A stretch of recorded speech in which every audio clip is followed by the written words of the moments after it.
পৃথিবীর যে কোনো জায়গায় আমার নবী সম্পর্কে কটূক্তি করা হবে, তাদের বিরুদ্ধে আমাদের আন্দোলন।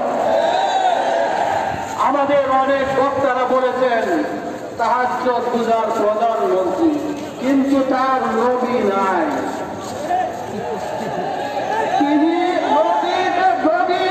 নবীর আদর্শে বিশ্বাস করেন বলে আমরা বিশ্বাস করতে পারি না। ওআইসি সহ পৃথিবীর বিভিন্ন দেশে ফ্রান্সের বিরুদ্ধে তারা বক্তব্য দিয়েছে, নিন্দা জানিয়েছে, কিন্তু ভারতের মিত্র সরকার হাসিনা তার বিরুদ্ধে একটি বাক্য বলার সাহস পায় নাই। এই দেশীয় সকল নবীর দুশ্মনদের জন্য আমরা হুঁশিয়ার করছি। এখন যদি নির্দেশ করে সকল নবীর শত্রুদেরকে গ্রহণ না করে আমরা ভোট দেব না।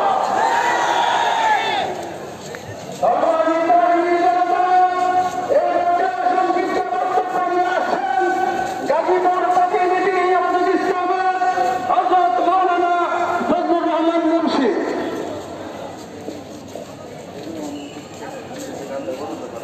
নাহমাদুহু ওয়া নুসাল্লি আলা রাসূলিল কারীম। আম্মা বা'দ। সংগ্রামী সভাপতি, উপস্থিত এদেশের শীর্ষ উলামায়ে কেরাম ও তৌহিদি জনতা, বাংলাদেশ সাথী বন্ধুরা আমার, আজকে হেফাজতে ইসলাম বাংলাদেশ ঢাকা মহানগর কর্তৃক আয়োজিত ফ্রান্সের দূতাবাস অভিমুখী যে ঘেরাওয়ের কর্মসূচি দেওয়া হয়েছে, আমি প্রথমেই ঢাকা মহানগর কমিটিকে আন্তরিক ধন্যবাদ জানাতে চাই। সংগ্রামী সাথী বন্ধুরা আমার, আমি বর্তমান সরকারকে স্পষ্ট ভাষায় বলতে চাই,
আমি শুধু একটা কথা বলতে চাই, দাম্ভিকতার সাথে তারা এই দেশে আমাদেরকে ভাড়া নিয়ে মনে করতো 2013 টাকা বলেছিল আমরা নাকি হারিয়ে গিয়েছি।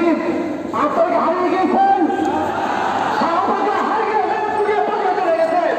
হেফাজত আছে, হেফাজত ছিল, হেফাজত থাকবে থাকবে ইনশাআল্লাহ।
কমিটি